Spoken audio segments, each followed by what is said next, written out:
Assalamualaikum warahmatullahi wabarakatuh. Dari sekian banyak nabi yang diutus Allah, ada satu yang sangat istimewa. Dialah Nabi Idris alaihissalam, seorang nabi, guru besar umat manusia, dan hamba yang diangkat ke langit.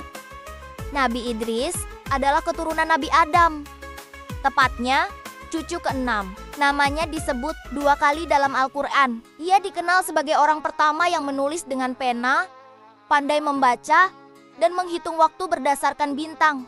Allah memberinya hikmah dan ilmu pengetahuan yang luar biasa.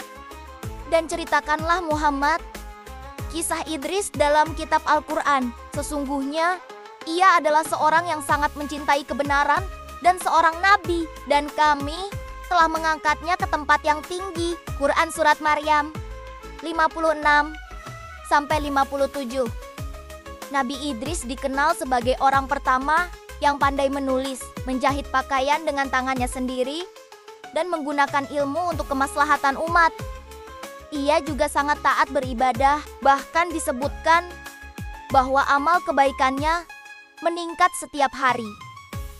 Karena semangat beribadahnya, Nabi Idris pernah memohon kepada malaikat maut agar bisa melihat bagaimana rasanya mati dan merasakan bagaimana berada di surga. Allah mengabulkan permintaan itu, maka malaikat membawanya naik ke langit. Disinilah mukjizat besar terjadi. Nabi Idris tidak kembali ke bumi. Para ulama menjelaskan, Nabi Idris diangkat ke langit dan ditempatkan di makaman alia, tempat yang tinggi. Bahkan, ketika Nabi Muhammad SAW melakukan Isra Mi'raj, beliau bertemu Nabi Idris di langit keempat. Dari kisah Nabi Idris, kita belajar pentingnya ilmu, amal, dan ketekunan dalam ibadah. Ia bukan hanya seorang nabi, tapi juga simbol peradaban awal manusia.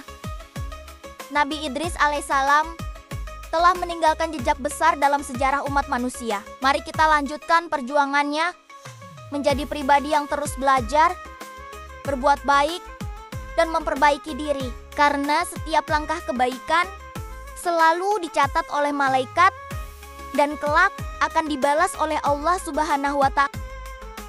Jangan lupa like, share, dan subscribe untuk kisah nabi lainnya.